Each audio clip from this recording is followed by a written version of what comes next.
আচ্ছা, একটা প্রশ্ন করি, আপনার বাবা কি সারা জীবন কষ্ট করেছেন? আপনিও কি এখন কষ্ট করছেন? আর আপনার সন্তানও কি একদিন একইভাবে কষ্ট করবে?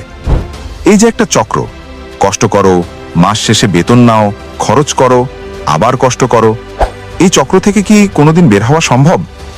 বেশিরভাগ মানুষ বলবে, না ভাই, এটাই নিয়তি।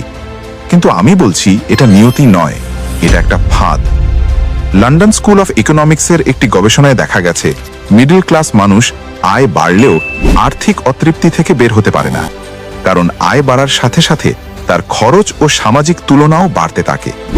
এই চক্রটার নাম মিডল ক্লাস ট্র্যাপ, এবং এই ট্র্যাপ তৈরি হয় মাত্র 3টি অভ্যাস থেকে। আজকের ভিডিওতে আমি সেই 3টি অভ্যাস বলবো এবং বলবো ঠিক কিভাবে এই ফাঁদ থেকে বের হওয়া যায়। মিডল ক্লাস ট্র্যাপ আসলে কি?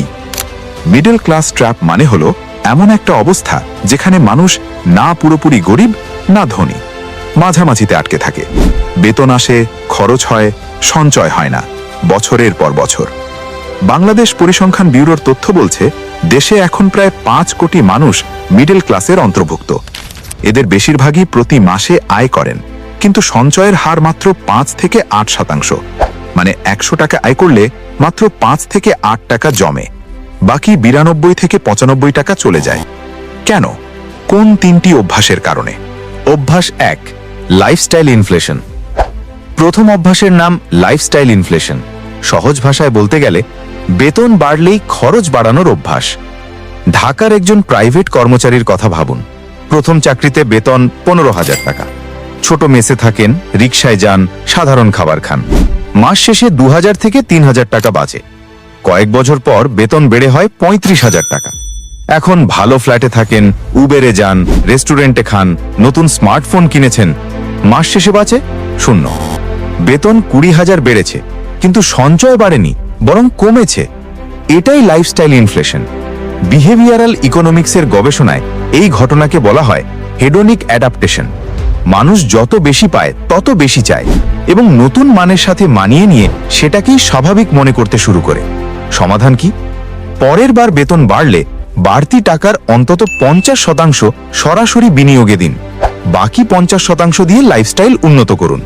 এই একটা নিয়ম মেনে চললে বেতন বাড়লে সঞ্চয়ও বাড়বে, লাইফস্টাইলও একটু উন্নত হবে, দুটোই হবে। অভ্যাস 2, লায়াবিলিটিকে অ্যাসেট মনে করা। দ্বিতীয় অভ্যাস। এটা শুনতে সহজ মনে হলেও এটাই মিডল ক্লাসের সবচেয়ে বড় ভুল।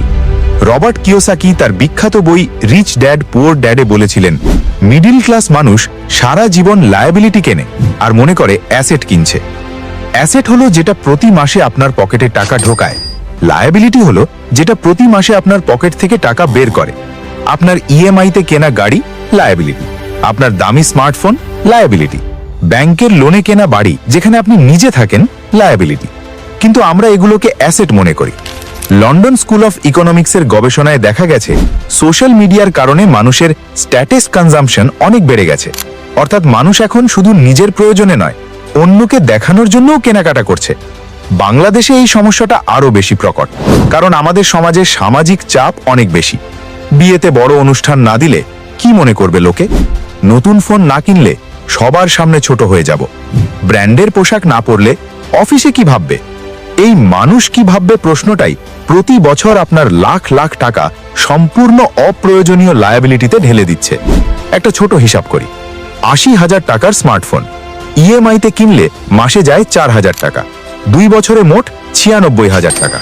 এই 96,000 টাকা যদি হালাল বিনিয়োগে দিতেন, 10 বছর পর হতো প্রায় 2,49,000 টাকা। আজ থেকে একটাই নিয়ম, কোনো বড় কেনাকাটার আগে নিজেকে জিজ্ঞেস করুন, এটা কি আমার পকেটে টাকা ঢোকাবে নাকি বের করবে? যদি বের করে, সেটা liability.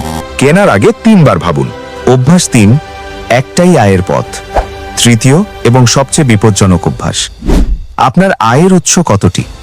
Humanities and social sciences কমিউনিকেশনসে 2025 সালে প্রকাশিত একটি গবেষণায় দেখা গেছে, যারা একটি মাত্র আয়ের উৎসে নির্ভর করে তারা যে কোনো আর্থিক ধাক্কায় সবচেয়ে দ্রুত দারিদ্র্যের দিকে চলে যায়। বাংলাদেশে এটা আরও সত্য। কোভিডের সময় দেখেছি, যাদের শুধু চাকরি ছিল তারা চাকরি হারিয়ে পথে বসেছে, আর যাদের পাশাপাশি একটা ছোট ব্যবসা বা বিনিয়োগ ছিল তারা সেই ধাক্কা সামলে নিতে পেরেছে। বিশ্বের ধনী মানুষদের গড়ে 7টি আয়ের উৎস থাকে। এটা কোনো কাকতালীয় ঘটনা নয়, তারা জানে একটা দরজা বন্ধ হলে বাকি 6টা খোলা থাকে। দ্বিতীয় আয়ের উৎস মানে রাতারাতি বড় কিছু নয়। আপনার কাছে যা দক্ষতা আছে সেটা দিয়ে শুরু করুন। মাসে মাত্র 5,000 টাকার দ্বিতীয় আয় আজ থেকে 5 বছর পর 15,000 হবে, 10 বছর পর 30,000 হবে। আর সেই সময়ে যদি চাকরি চলে যায় আপনি ভেঙে পড়বেন না, কারণ আপনার আরেকটা রাস্তা আছে। 3টে অভ্যাস: লাইফস্টাইল ইনফ্লেশন, লায়াবিলিটিকে অ্যাসেট মনে করা এবং একটি মাত্র আয়ের পথে আটকে থাকা। এই 3টি অভ্যাস একসাথে মিলে মিডল ক্লাস ট্র্যাপ তৈরি করে। কিন্তু মনে রাখবেন, এটা কোনো ভাগ্যের ব্যাপার নয়, এটা অভ্যাসের ব্যাপার। আর অভ্যাস বদলানো যায়। সায়েন্স ডিরেক্টে প্রকাশিত একটি গবেষণায় দেখা গেছে, আর্থিক চাপ কমানোর সবচেয়ে কার্যকর উপায় হল নিজের আর্থিক সিদ্ধান্তের ওপর নিয়ন্ত্রণ নেওয়া, এবং সেই নিয়ন্ত্রণ শুরু হয় সচেতনতা থেকে। আজ এই ভিডিও দেখার পর আপনি সেই সচেতনতার প্রথম ধাপে আছেন। আল্লাহ তাআলা বলেছেন, মানুষ যা চেষ্টা করে সে তাই পায়। সূরা নাজম 39।